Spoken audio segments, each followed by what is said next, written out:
बिस्मिल्लाहिर्रहमानिर्रहीम। अस्सलाम वालेकुम। A1 टीवी के साथ मैं हूं अदील मुमताज और मैं हूं पलवशा इकबाल। नजर डालते हैं अब तक की अहम खबरों पर। हमारे दौर में डॉलर 104 रुपए का था।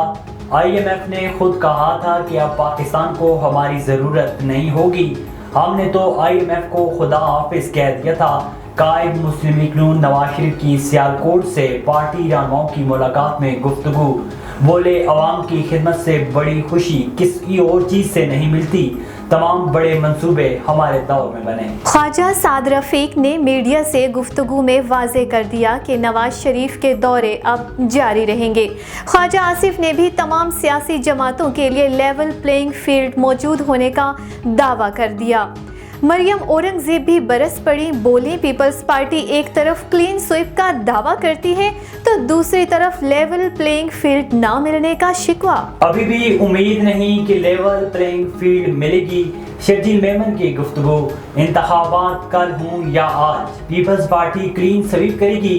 शर्जील मेमन ने मजीद कहा कि एक जमात इलेक्शन लड़ने से कतरा रही है। सिंध में बलदियाती इंतखाबात को मुखालफिन के लिए नविश्ते दीवान करार दे दिया। लीगी रहनुमाओं को जलसों में दूसरों की कामयाबियां अपने नाम से बयान करने का ताना भी दे दिया। मुल्क को एटमी ताकत जुल्फकार अली भुट्टो ने बनाया। MQM और नून लीग में राब्ता मुलाकात तय पा गई। शहबाज शरीफ ने MQM को मुलाकात की दावत दी। खालिद मकबूल सदीकी नवाज शरीफ से मुलाकात करेंगे। सियासी सूरत हाल पर गौर होगा। फारूक सत्तार और मुस्तफ़ा कमाल भी शरीक होंगे। और इलेक्शन कमीशन ने आम इंतखाबात के लिए प्रिजाइडिंग अफसरान और पोलिंग अमले की फहरिस्त मुरतब कर ली। मुल्क भर में 10 लाख से जायद अफसरान को तैनात किया जाएगा।